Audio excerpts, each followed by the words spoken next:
last time I was talking all about bang and the weekend is gone and what happens when you're put on a death ground and uh, a last minute deadline or pitch is forced upon you. And Maniba shared an amazing article with me, which was kind of around this sort of culture and advertising of burnout, where people are overworked and forced to work really late. And it's just kind of like, if you don't do it, you're excluded and shut out. And it's really unhealthy.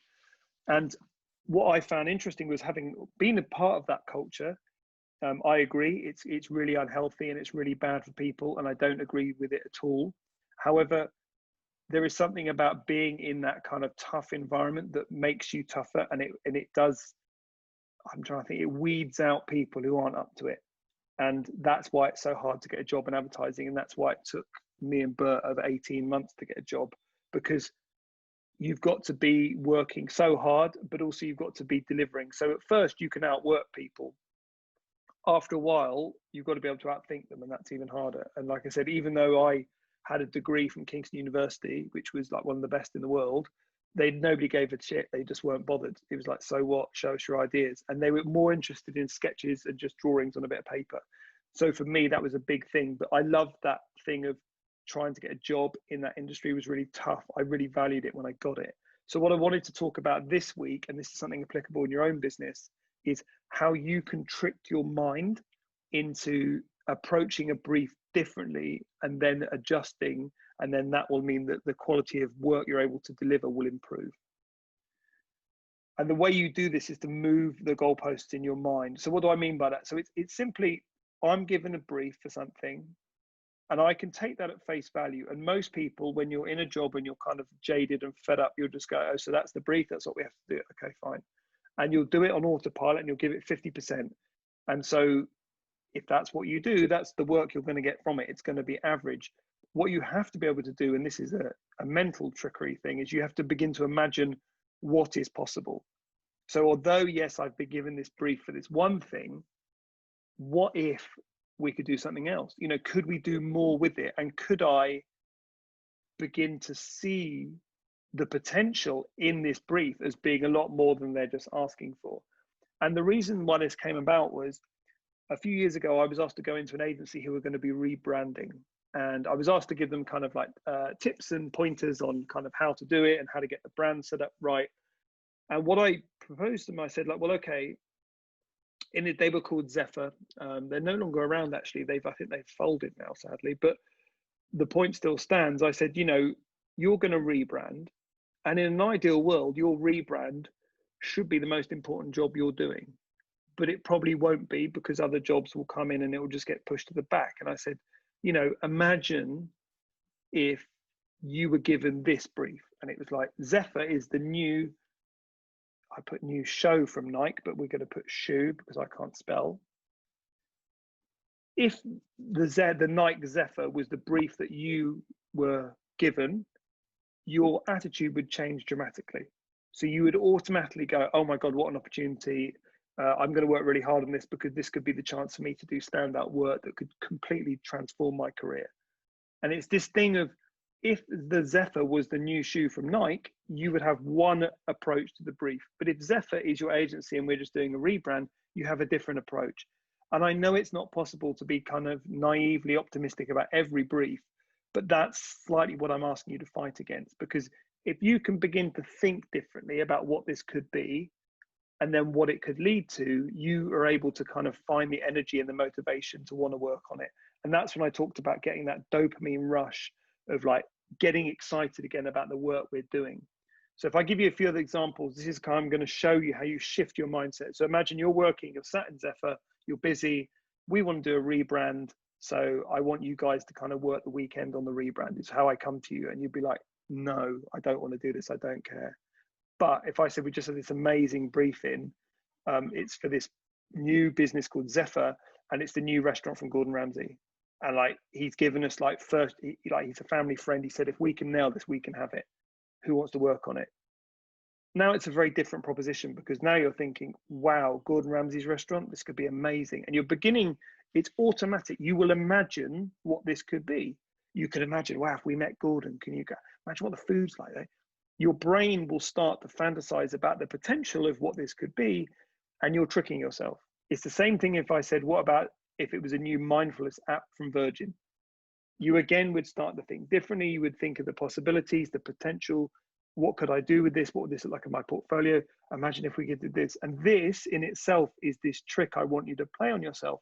You have to go, okay, how is the potential of the brief or who it's for changing my approach to it and how I feel about it and how excited I am about it? Because if it's doing that, that's an interesting thing, because it's good and bad. It's like, well, and I think I use this example because when we had the hotel, whenever famous people would stay, one of my very good chefs and like friend Ben would be phenomenal. He would pull out all the stops. He would stay late. He wouldn't want to be paid for staying late.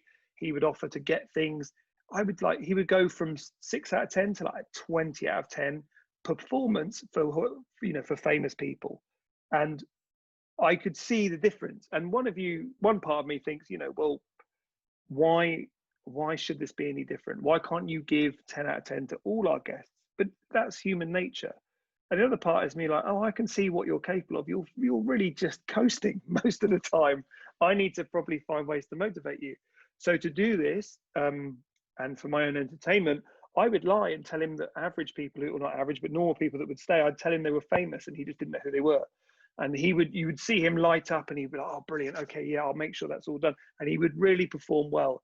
And, I quite enjoyed that. And I think, obviously I got a good performance out of him that day until he was able to Google it. But the point being depending on who he thought that person was, he would behave differently. And an example of this for me is, I didn't know who Michael Morpurgo is. And I gather he's the guy who wrote Warhorse. And I think I might have seen Warhorse. I didn't know. And he came to stay, and he would stay quite often, and I didn't know who he was. But he's such a lovely man. And I'll tell you why, because at breakfast when I was busy once, he said, if you're going into town, I said, what do you want for your newspaper? And he was like, I'd like this. And I said, oh, it hasn't come in, but I'll go and pick it up for you. And he goes, no, it's fine. I've got to pick up a newspaper too. I'll pick it up on the way. Do you want me to get you the rest of your papers that haven't arrived yet? And I'm like, you're staying at the hotel and you're offering to do my job. And I was like, no, it's so kind, I'll do it. But I thought, what a lovely guy. He was so humble and so kind and so generous. And I liked him, but treated him perfectly normally because I wasn't fawning over him. Where Ben turned up the following morning with books to sign, which I told him was inappropriate. But again, because Michael Morpurgo is such a nice guy, he did it for him anyway. But it was this thing of, once we know what's at stake, it changes how we feel about something. And that's what I want you to be able to do for your briefs, is to approach them and kind of go, if I do a really good job at this, what could it potentially lead to? And then to do this, I'm also going to ask you to see, how would you handle certain restrictions on the work, again, to force yourself onto a slight death ground and really focus your thinking. Because if we're given too much time and too many options, we dwell on it. And that's the problem. And I want to be able to encourage you to have this ability to work at speed, so you can go from third to fifth gear for maybe a day and drop back down again, and know you have the capability to do that. So if I said to you, okay, Zephyr's the new restaurant for Gordon Ramsay, but we've only got 24 hours to do it, could you do it? I think, yes, you could. And an example of this in day-to-day work is, we've been working with a client, and they do PR for one of my clients. And they've been doing the PR kind of strategy for sort of 5 weeks or so. And I understand it takes time, but we haven't really seen much kind of return on that.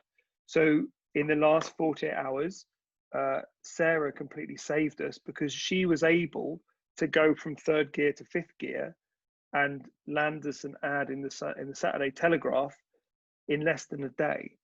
And her ability to work super hard and be super efficient and on it enabled us to get that opportunity. And now the PR and everything isn't our job at all. Do you know what I mean? Yeah. And she said it was at least sixth gear. It's not our responsibility. I'm in charge of branding. I kind of handle that. But what I've got around me, which I'm very fortunate to have, is a team of amazing people like Sarah, who she will get on it. She will find the ad space. She will book it. She'll make it happen. And then if we need the designs done, or video recut, or copy written, or websites updated, Dan, Tommy, Sammy, they all kick into gear and they just get it done super fast. And that's a rarity. And so the team that we've put together was able to recut a video, put out social media posts, update the blog, redesign and rewrite and put out a new homepage completely, create this ad for the Telegraph, create a press release, get the ad booked and paid for, all in about a day and a half. So that's what I've been working on with her. And like I said, I couldn't do that on my own, but because she's so good and because everyone in the team, that's why I want to work with them, because they've got this capacity just to go, yeah, I can make it happen. And that is not only talent, but that comes from being able to mentally shift and do things that other people aren't prepared to do. Other people, like this company, they make excuses. They're too passive and cautious, and they do what they've always done. And unfortunately, if that company doesn't sort of adopt the new way of working or doesn't speed up occasionally, or we show some progress on that, they might be in the perilous position. I don't know, it's up to the founders, but I'm just saying, I think that we've outdone them in a couple of days, and they've had 5 weeks.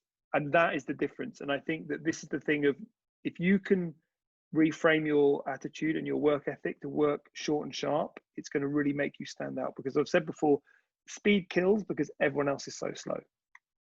Now, if you were presenting ideas and I said, what about if you could only show me one solution? Could you distill your ideas down to just pick one?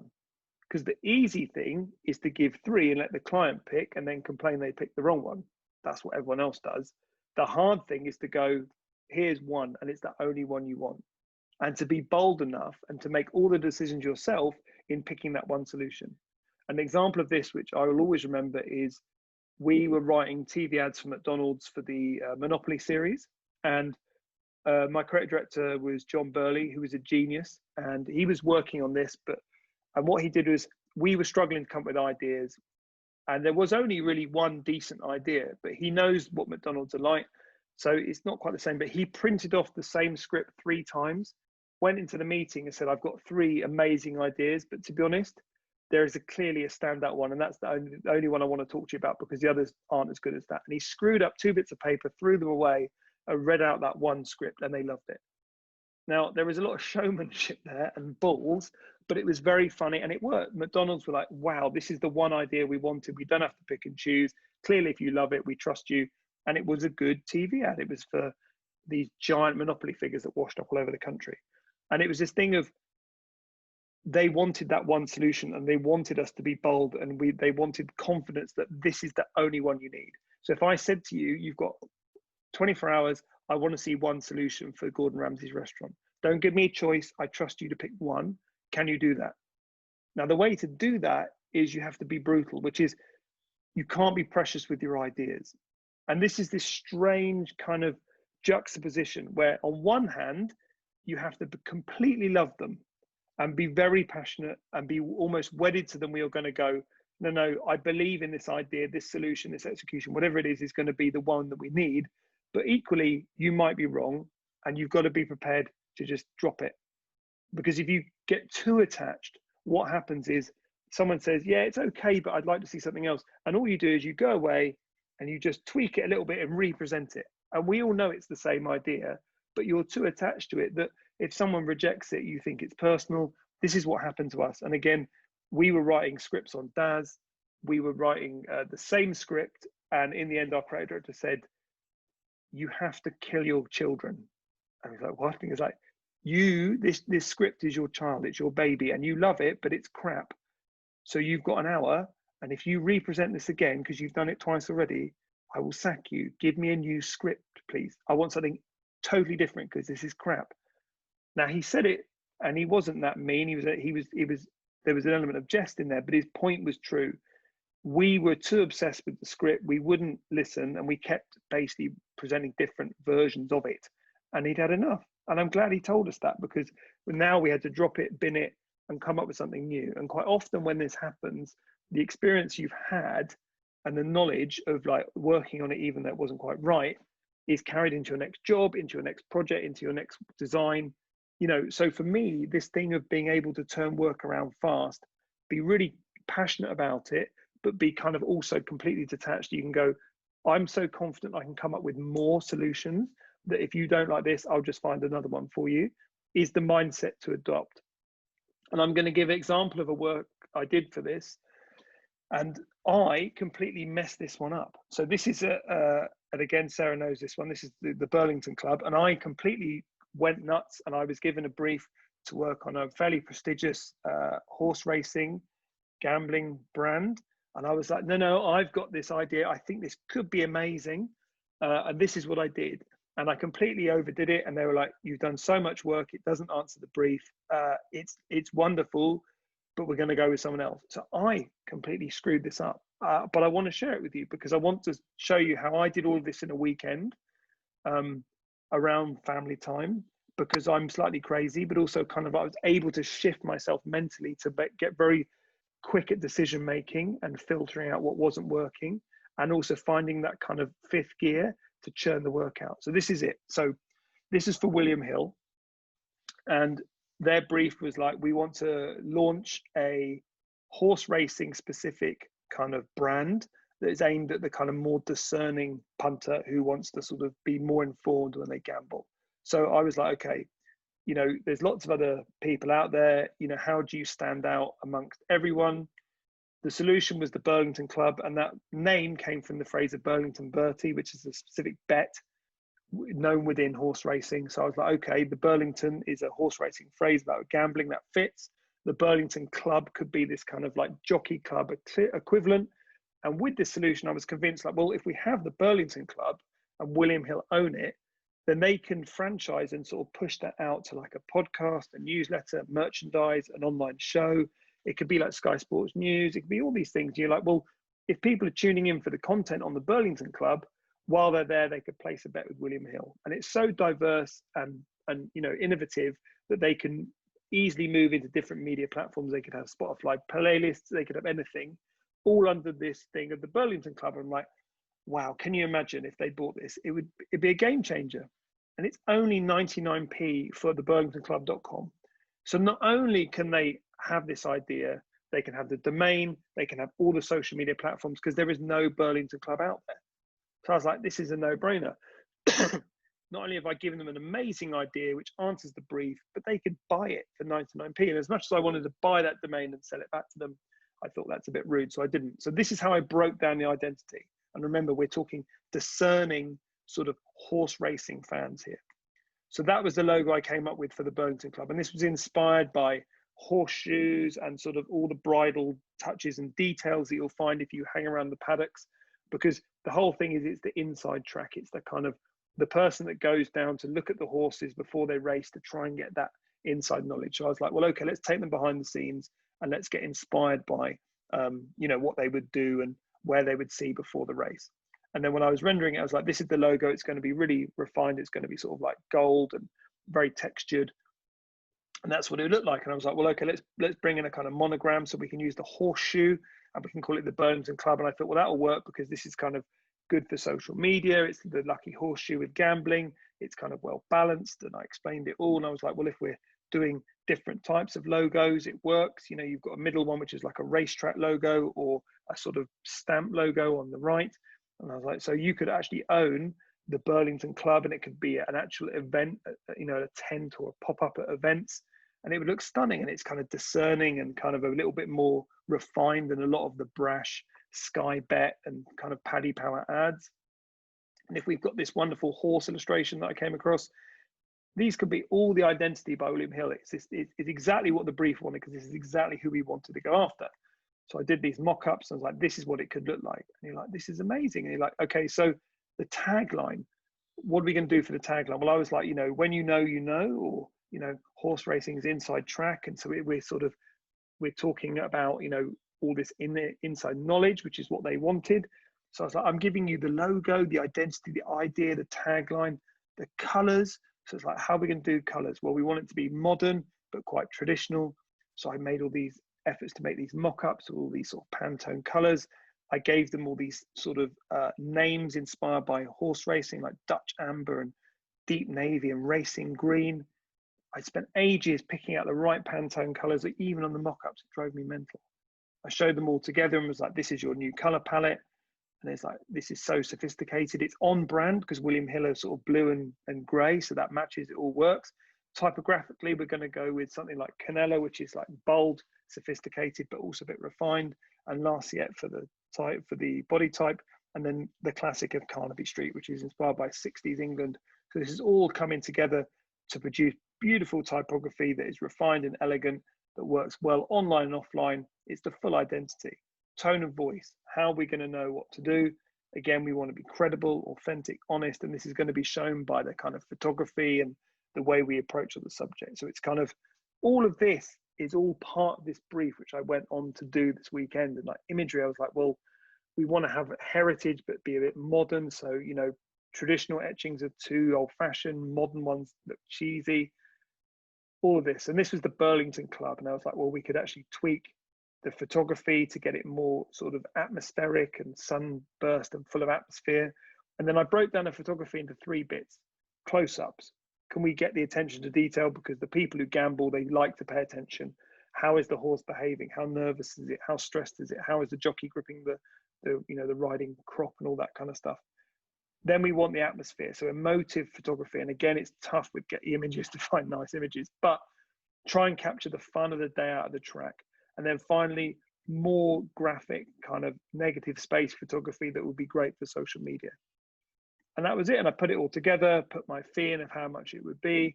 And it was, thank you very much. And it was, I did all of that. And I thought, they're going to love this. I've done it all for them. What's the problem here? And they just said, no, it's not what we want. You've completely messed up and you haven't answered the brief and we're going to go to someone else. So I completely screwed it up, but I wouldn't change it, because I went back to that thing in the beginning of saying, like, what is the potential of this and what could I get from it and what could this lead to? And I kind of figured that if I could blow them away with this, if nothing else, I would have left them with a good impression. And I think that's what I did, because their response, although, you know, I didn't get the job, was very polite, but they were blown away by the amount of work. And that was enough for me. But it was this thing of, that doesn't always work. That's why I wanted to show you something which failed, because, you know, and you could argue absolutely I lost a weekend and I wasted my time. But I know that all of that information and all of that research and trying to find typography and mock-ups and all of that isn't wasted. Because if I need really nice refined color palettes, I know I've got something to start with here. And if I want to find stylish typography, I've got something here to get me started. So all of this was all valuable because it's going to compound itself in my head. So the brief itself was, we want to appeal to the thinkers, which is I would say like late 30s to early 50s, kind of more discerning people who have got disposable income. They like to bet, but they're a bit more thoughtful about it. So they turn up at the track, they pay attention, they really study the form to be informed. That was who we're targeting. And William Hill wanted to create a kind of fairly sophisticated sub-brand which would fit underneath the William Hill umbrella, that would allow them to kind of tap into that audience and almost become like the Racing Post, where they could create and provide reliable, informed content and information for these people, so they would kind of tune in, and then while you're there, you could offer them great bets. So that was the target market. That's who I went for. In the end, they just wanted like a quite simple graphic, which was to do with how would you make this fit within lots of other sub brands. And I think, is it, here we go. I think I can show it to you here. So this is what I did in the end. It wasn't great. So it was just simply like this. So they wanted just very simple Vegas, you know, bingo racing. So I just did these. This is how I would do it. That was the sort of design. That's the color palette for the racing. This is the one for Vegas, and you've got that. And then you've got the orange, and then for bingo, you've got this sort of pink, and that all that works together. So that was like what I went back with. Then I had the typography, imagery, tone of voice, and then I still kept the same typography because I thought that was valid. And that was what I sent back, and they liked that as well, but they just said they're going to go with someone else. And deep down, I probably wasn't that surprised, because when you tender for stuff, they've always got to go with 3 agencies, and they're more likely to go with someone they already know than try someone new. But again, I was able to trick my mind into believing there was more at stake, and I saw the potential in what could have happened. So I pushed myself to kind of stay naively optimistic about what I could achieve. and it didn't work. But I wouldn't have changed it, weirdly. And that was it. So that was part 2. That was all about how you can change your mindset to fail at a brief and waste your weekend. Does anybody have any questions?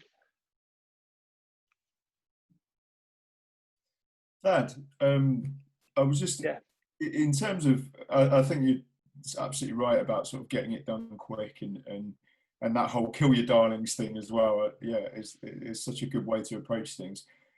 How, in terms of sort of bouncing back after that, I mean, did it take you a bit of reflection time? Did it, you know, what did you sort of have to be quite conscious about how you were then thinking about the work you'd done, you know, to avoid going down rabbit holes of like, oh, why didn't that work? Why didn't they go for it? And be positive. Yeah, the most embarrassing thing was, how did I fuck up the brief? How did I misread it? That was the one, you know, it was like, what, how did I get this so massively wrong?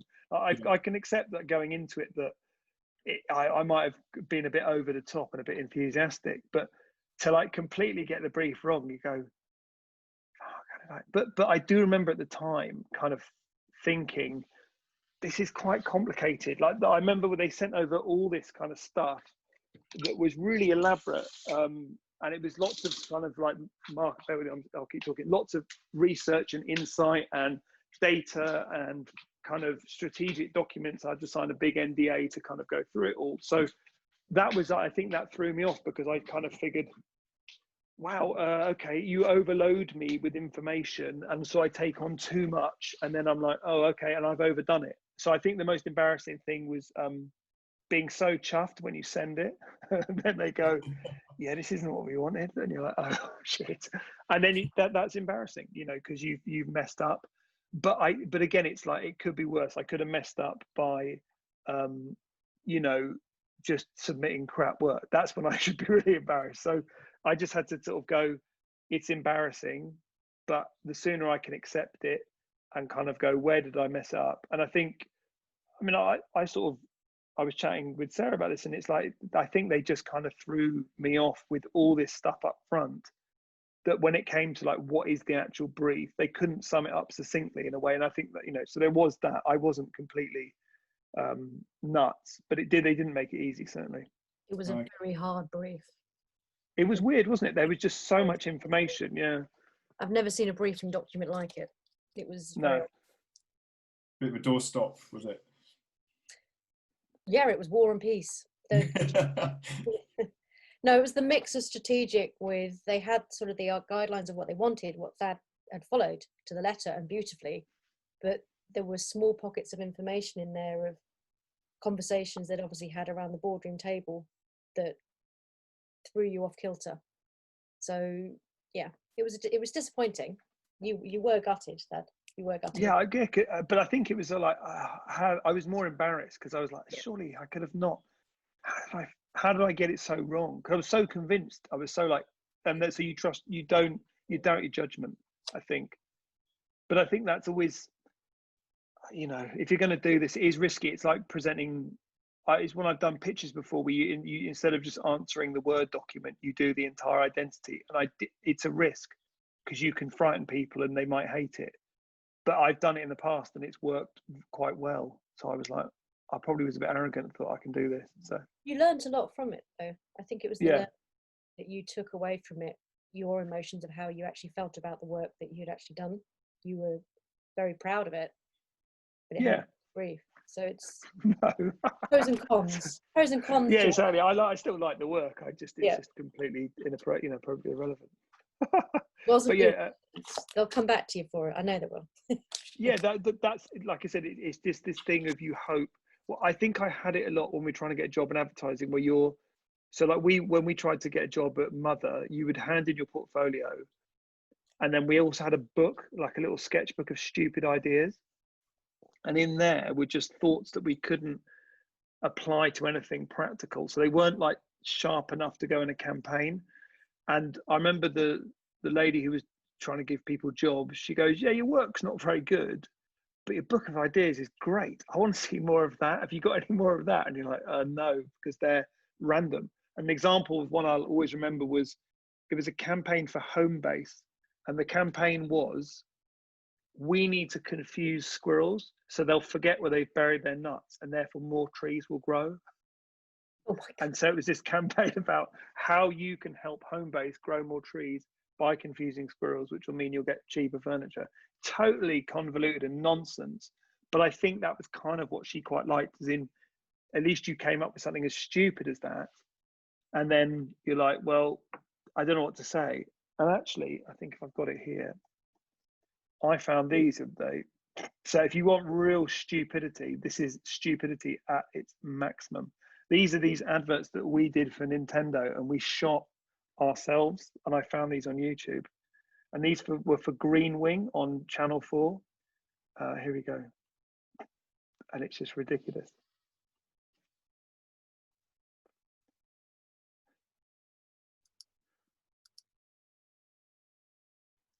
So nobody wanted to touch this brief. It was for idents for Channel 4. So all we did was like, this game is all about called the Healing Touch. So we would just go, okay, well, we'll hire a camera, we'll write on a glove, and then we'll stick the face on whatever we can come across, and we'll just slap it on. And then that's it. It's smiling because it's been healed. And these went out for weeks on Channel 4. And my mate did the stupid song and everything. I think there's some longer ones. So it's just, where is it? I've got all these other ones. A cake.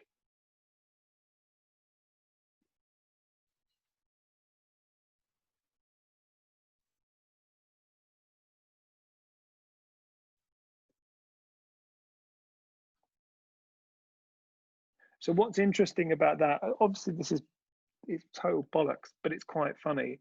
When we were working in Leo Burnett, when we got an ad out, we did an ad for Fairy, which was like Fairy had won an award. So we did a towel as a scroll, and they were like, we love it. And it was our first work we got out, and it was made, we did the shoot and everything. We thought, brilliant, we've got work out, we're going to get hired. And our boss sacked us. He let us go because we'd done such a shit ad. And he said, I don't want boring work. I want weird, interesting, crazy work from you. That's why you're here. So this is an example of something which is not conventional, doesn't make any sense at all. However, it's exactly why our boss hired us, because you never know. And it was one of those things like within the agency, when people saw us filming it ourselves, they thought, what is this rubbish you're doing? And don't get me wrong, it's still kind of rubbish, but it's all done by us for under 20 grand. And it would have just been dismissed as a brief because the agency didn't rate Nintendo. So for me, I got to work on Nintendo, which was a dream. And it was kind of like, it was just quite funny, and we still laugh about it now. So that is an example of always remaining kind of optimistic about what you can achieve. Thad, you've got another question in the chat. Sorry, that's Trevor's head there. So the fact this garbage made it onto Channel 4 is extraordinary. Sorry. How do I make a decision quickly? So it's two things. It's practice, but also I set myself a timer. So it is kind of gun to the head moment of go, right, you've got 3 designs, you've got 10 seconds, pick them, and you rely on instinct. And that's it.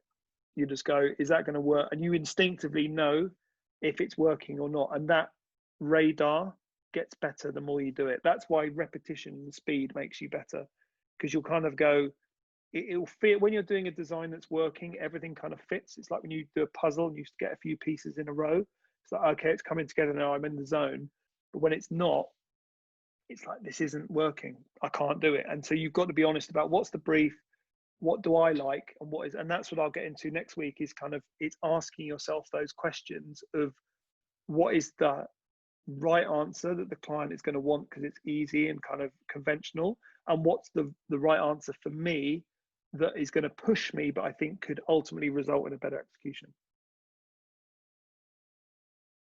Does that help?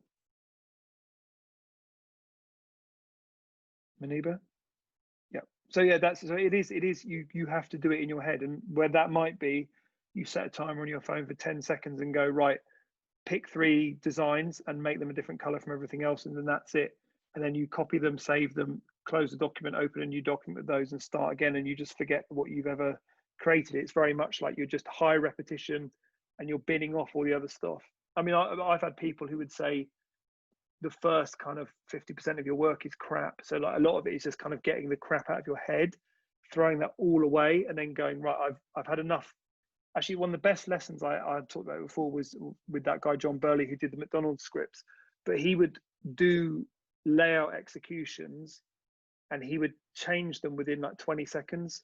And he would just be playing with the proportions and the relationships of the actual executions. It just almost say what was working in his head to go, no, no, no, no, yes, that'll work. Okay, no, no, no, yes, okay, those two, right, bin that. And then he would start with the two he quite liked, knowing that he'd isolated any other things in his head by just seeing them quickly, sort of thing. A bit like tasting food, I guess. You taste them and you're like, no, no, no, that's nice, that one will do. And then you go and you go, right, I've got 2 or 3. We'll go with those. And then you refine them. And if you're desperate, you can always go back to the previous work and see if you missed anything. Was there any other questions? Yeah, Thad, I've got a quick question, if that's all right. Yeah. I was wondering, sort of thinking of it the opposite way, are you not sometimes concerned, obviously you've done so much more than what's in the brief, are you almost concerned that maybe they'll really like it, but almost they'll steal it? I mean, the amount of work you're doing, like I said, outside of that, and the additional value that you're giving, and then if they don't go with you, is there not a concern there that maybe they'll like steal some of those additional ideas? Yeah, do you know what it is? It's like being with someone and you're scared they might cheat on you. It's exactly the same thing. It's like if they want to do it, they'll do it anyway. And it's probably, if that's who they are, whether they hire you or not, they're going to try and do that anyway. So if they did steal it, it's not someone I want to be with. So I think you've just got to accept that that's kind of, you hope that they're going to be honourable about it. But I also kind of believe that if that's the way they behave, then they will get found out. So I have to kind of be quite, naive and go, I can come up with more work like this. And if you're stealing from me, then you must be really struggling. So like, I don't feel sorry for you. I just think, I don't want to work with you. There isn't, I have to have the confidence that I can come up with more ideas. I think that's the same for everyone who copies and steals. Ultimately, they're limited in their imagination, so that they have to steal. But that's all they can do. They can't innovate, and innovating is tough. And that's why you'll see a lot of work that looks familiar, or you'll find people copying work that was working. But like I said, if they could have nicked it, who knows? They might have gone ahead, and I might go back onto GoDaddy and the BurlingtonClub.com is gone. And it's like, holy shit, they've stolen everything. But then I think if they'd stolen it, you would be in a position to go, well, look, here's the presentation. I recorded a video of me going through it, and it's time dated. So I would probably get my legal team on it. However, to answer your question, it's a risk, but I think it's just who you are. And I think you have to have the confidence of going, I'm not precious. It's like I said, if you want to take it, then good luck to you, because I'll come up with something better, and that's it. And you'll never know, because you're not going to work with me.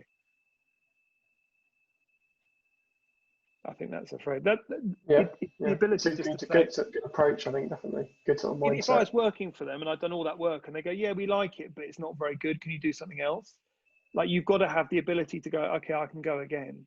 And I think like that ability to go, I'll go again, and now I'll go again, that separates people, because it's the same thing I talked about last week about the neurochemicals and the noradrenaline. There's that thing of you want to quit, but you get the adrenaline that forces you to keep going. And it's the people that quit because they get the resistance, they're always going to quit. And I think that the resistance, it builds something in you, and it forces you to become better at what you do. And if the learning is still retained from doing that work. And it's amazing how good the work can become if you're forced to go again, to go again, to go again. And then you look back at the progression of what the work was. And what I did this recently, I did it for Evident Branding. This is another client I'm working on. And you can actually see that, if you looked at the variations of the evolution of the identity, their feedback was fair enough, and it has improved it. So I'm glad they did it. And like when I did the stuff at Eamon Holmes, it's like the first stuff I did was okay, but actually being able to keep pushing it made it really good. And that's sort of what I'm hinting at, is like, if I can keep the naivety in my mindset to just go, that's fine, I'll go again. The Jocko, that's good, I don't care, I'll go again. And the Kevin Hart, I'll just shrug it off and go again. That's a winning mindset, because you're not phased. And I think if you can nurture that and develop that in you, as long as you're not wasting too much time and resources. So if I kept doing this, then I've got a problem, and it's on me. But there's something about being able to accept that you might have to start over and being okay with it because you've got the resources to do it. And then as you improve, you will find ways to mitigate that. So I think if you're presenting work, having all the annotations that I put in, I do that deliberately because it shows the client I've put a lot of time and thought into it.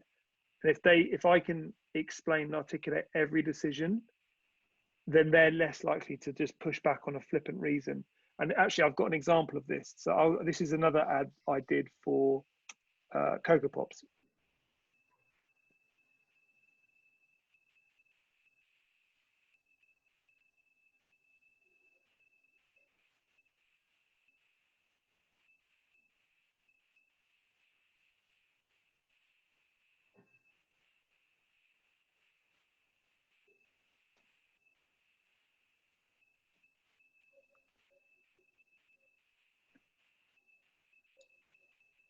So we did that, and we did it with the people. Who was it? I think it's a stop motion. It's CG and stop motion. But this glove, when you go, so like all of that, like this is where it's walking. This is all stop motion. Like they had a few bits, like you see, it's wobbling at the top. But this bit here, when we did that, we spent till 2 o'clock in the morning doing this for hours. Okay, and my boss saw it, and that's the final bit. But the first bit, it was too wobbly for him, and he goes, "No, it's not right. Do it again." And you're like, "But we spent hours doing it." And they're like, "He's like, it's not right. Do it again. It's too fast. It's got to move slightly slower." And you're like, oh. So we had to go back there and spend the entire day redoing the glove scene. And as I said, I don't know if this is an advertising culture thing, but what am I going to say? No, I like it. He's going to go, no, it's not good enough because he's got the experience. So my only option is to sort of go, okay. And we took it as like, we fucked up because now it's our fault because we weren't watching enough when they were doing it. And we were on it, but like it's stop motion. It takes bloody ages. So it's this thing of like, it was so hard to kind of give up that day and repeat, but he was right. It's much better for it if you'd seen the first version. And it was an interesting shoot. And I think there was like, it's like at the end, like they hate that jingle. We didn't want, like, they had these kids singing and we didn't want that. We just wanted the noise. So you have all these fights on these shoots all the time. And I think there should be one there. That shot, the amount of bullshit that goes into this one now. That the milk pouring into the bowl, they brought in a pro for that who had a big ego. He was a real knob. He came in with his team with these high like cameras that would go and be over, and people have to pour the milk right, and he'd be like, no, get me someone else, you can't pour it. It's like total diva, like Kellogg's legend, who would do all those close-up crap slow motion shots. He did them all, and that was his pension plan. He was the Kellogg's guy, and he was a real knob. But it was a good fun shoot. But yeah, that's exactly it. It's this thing of, what do? You have to suck it up and go, I messed up, I won't make that mistake again, so I've got to be better next time. That's it. And it's true of everything you do. You've just got to be better because people aren't going to hang around. And if you want to get near the top of anything, it's being able to accept that quickly, realize it's not personal, work out what you did wrong, and do it again better. And it sounds really tough, but that was the same in coaching. That's the same in, if you're DJing and you mess up a mix, what are you going to do? Walk away from the decks? It's like, no, shut up, get on with it. Next time, don't mess up. Recover. How do you recover? And it's a mindset thing. So yeah, that was my long-winded answer.